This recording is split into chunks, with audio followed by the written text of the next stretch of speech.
오늘 이 새벽에도 하나님 말씀의 은혜가 우리 성도님들과 함께 하시기를 간절히 바랍니다. 오늘 아침에 이 말씀은 어제 말씀에 이어서 계속해서 기브온 사람들과 이스라엘 백성들 사이의 이야기가 전개가 됩니다.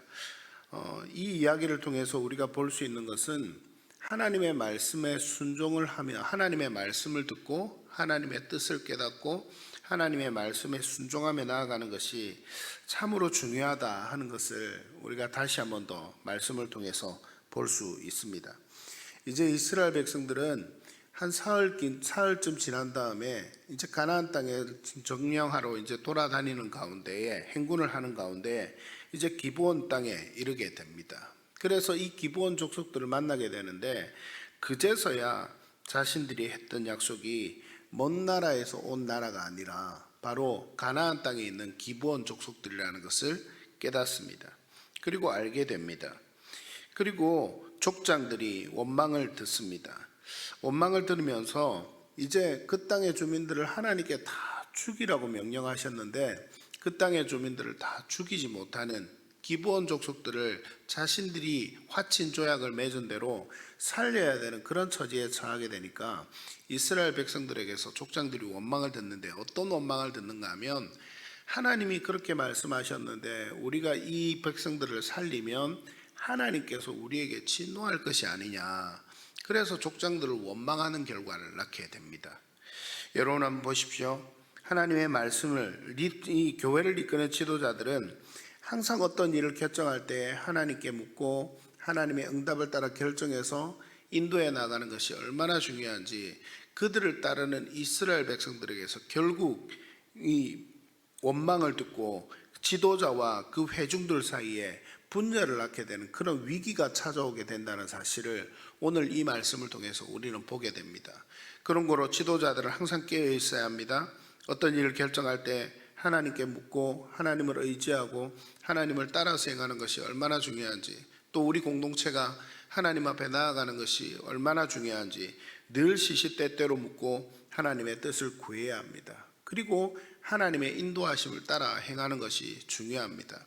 아마도 이 새벽에 나온 우리 성도님들은 우리 교회에서 아마도 어떤 중직이나 어떤 직책을 맡고 있는 분들이 대부분일 것입니다.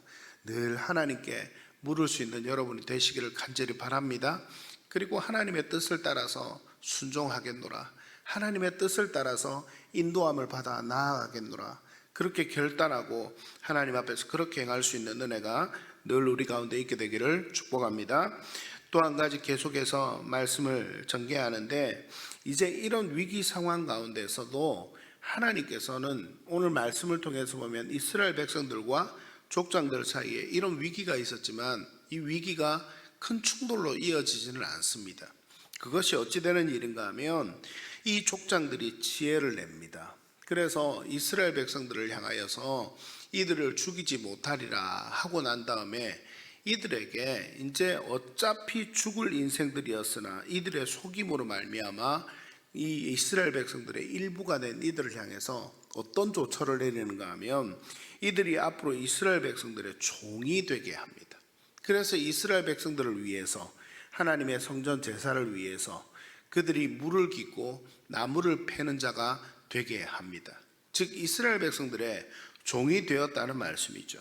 나중에 이 기브온 주민들은 이 바벨론 포로 시까지 이들의 삶이 계속해서 이스라엘 백성 중에 속해서 이어지는 것을 보게 됩니다. 즉 이스라엘 백성들의 일부가 되는 결과를 낳게 됩니다. 바벨론 포로 때까지 이들은 계속해서 이스라엘 백성들과 함께하고 바벨론 포로가 되고 난 다음에 다시 돌아와서 하나님의 성벽을 재건하고 성전을 다시 재건하는 데에 이들이 함께 동참해서 계속 이스라엘 백성들의 일부가 되어서 살아가는 역사를 보게 됩니다. 이것은 두 가지 시사점을 던져줍니다. 첫 번째는요, 하나님께서 이스라엘 백성들의 위기가 있었지만 족장들에게 지혜를 주셔서 이 위기를 극복하게 하셨다라는 사실입니다. 그래서 우리는 또 오늘 아침에 우리 지도자들이 좀 기억해야 될 말씀이 있다면 그것은 하나님께서 늘 우리에게 어떤 위기 상황 가운데도 어떤 일을 겪을 때에도 지혜가 충만하게 하시도록 우리가 기도해야 할 것입니다. 교회를 섬기다 보면 교회를 이끌어가다 보면 참으로 지혜가 필요한 것이 많이 있습니다. 근데 그 하나님의 지혜는 어디서 옵니까?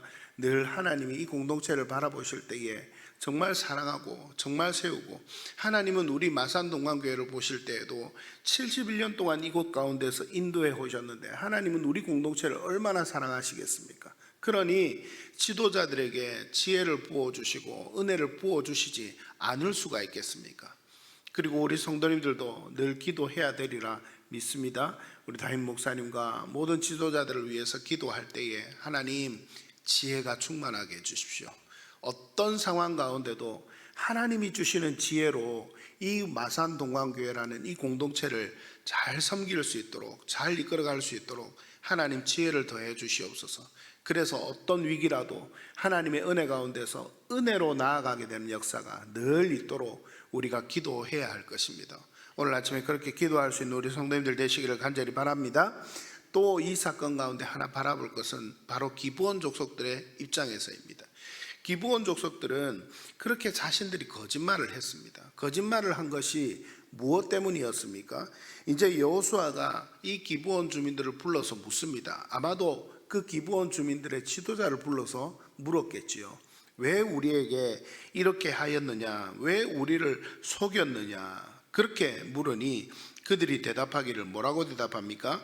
24절 말씀에 보면 당신의 하나님 여호와께서 그의 종 모세에게 명령하사 이 땅을 다 당신들에게 주고 이 땅의 모든 주민을 당신들 앞에서 멸하라 하신 것이 당신의 종들에게 분명히 들림으로. 그래서 뭐 했다는 이야기입니까? 자신들이 그 하나님이 두려웠다는 이야기입니다. 이스라엘 백성들을 이끄는 하나님이 여리고 성도 멸하고 아이 성도 멸하고, 그리고 앞으로 가나안 땅에 와서 모든 가나안 족속들을 다 멸하고 이 땅에서 정착하라, 이 말씀이 자기들에게도 들리니까 이스라엘 백성들과 함께 하신 하나님이 두려웠다는 겁니다. 여러분 보십시오. 가나안 땅에 수많은 족속들이 있었습니다. 그 많은 족속들 가운데서 어떤 족속만 살았습니까? 기브온 족속만 살았습니다. 물론 나중에 또 이스라엘 백성들이 가나안 땅을 점령하는 가운데서 남긴 사람들이 몇 있었습니다. 그러나 이 기브온 족속들 전체가 하나님 앞에 이스라엘 백성들에게 나와서 거짓으로 화친을 맺었지만, 그래도 하나님이 두려워서 하는 이들의 행동 때문에 결국 이들은 어떻게 됩니까? 살아남게 됩니다. 하나님 앞에서 사는 비결을 오늘 우리는 이 기브온 주민들의 잘못된 행동이지만 자신들이 살 수 있었던 이 행동 가운데 하나를 보게 된다면 그것은요, 하나님을 두려워하는 믿음이 있었다는 겁니다. 이스라엘 백성들은 어쩌면 이렇게 자신들과 함께하는 하나님이 인자하고 자비로운 그 성품만 기억했기에 이 일이 있을 때에 기브온 주민들이 아부를 하니 오히려 하나님의 음성을 깨닫지 못하고 하나님께 묻지 않고 행하는 그런 잘못을 저질렀는데, 이 기브온 주민들은 오히려 하나님이 두려워서, 이스라엘 백성들과 함께하는 하나님이 두려워서 이렇게 행함으로 말미암아 자신들은 결국 종으로서지만 살아날 수 있는 길을 살 수 있었다라는 겁니다. 반대로 생각하면 종이 아니었으면 이들은 이스라엘 백성들에게서 죽임을 당할 인생이었습니다. 그런데 하나님을 두려워했더니 살아난 것입니다. 오늘날 우리에게도 이와 같은 믿음과 이와 같은 신앙이 필요합니다. 많은 신학자들이 이야기합니다. 오늘날 우리는 예수 그리스도를 믿음으로 구원을 받습니다. 그런데 이 믿음으로 구원받는다는 것 자체가 너무나도 어찌 보면 쉬워 보입니다. 그래서 값싼 은혜를 누리고 있다, 이렇게 이야기를 합니다. 그런데 우리가 누리고 있는 구원은 값싼 은혜가 아닙니다. 아주 값비싼 은혜입니다. 누구의 생명을 주셨습니까? 예수 그리스도의 생명을 주셨습니다. 그 예수 그리스도의 생명을 주신 것이 바로 우리의 죄 때문이고 우리가 스스로 해결할 수 없는 우리의 죄 때문이기 때문입니다. 그런데 그 죄는 우리가 어찌 할 수가 없는 것입니다. 그래서 우리는 죽어야 하는 인생들이고 이미 죄에 대해서 죽고 다시 살아 하나님의 구원의 은혜를 누리는 백성들이 된 것입니다. 할렐루야. 그래서 우리는 하나님을 두려워하는 믿음을 가져야 합니다. 하나님이 인자하시고 좋으신 분은 분명합니다. 그러나 한편으로 우리가 잊지 말아야 할 것은 두려우신 하나님, 우리에게 언제나 우리의 생명과 생사화복을 다 주관하시고 함께 하실 수 있는 분, 다스릴 수 있는 분, 그분이 바로 우리가 믿는 하나님입니다. 오늘 이 말씀을 통해서 제가 보게 되는 한 가지, 그리고 우리 성도님께 간절히 나누는 말씀 한 가지는 기브온 백성들과 같이 하나님을 두려워하는 믿음, 그 믿음을 가지고 하나님 앞에서 우리를 좀 살려주십시오. 우리를 좀 살려주십시오. 우리가 이 땅 가운데서 그렇게 믿음의 백성으로 살게 해 주십시오. 그렇게 간구하는 은혜가 오늘날 우리에게 더 필요하게 느껴집니다. 그래서 그런 믿음으로 아침에 간구하는 우리 성도님들 되시기를 간절히 바랍니다. 순종하지 않는 것에서 분열을 가져왔습니다. 그러나 지혜로운 처사로 위기를 극복합니다. 교훈으로 시사하는 바가 큽니다. 또 하나님의 은혜 가운데 두려워하는 믿음으로 살았던 기브온 백성들을 보면서 이 아침에 교훈을 삼아 우리 하루의 삶을 올려드리며 기도할 수 있는 은혜가 우리 성도들 가운데 있게 되기를 간절히 축복합니다. 축복합니다.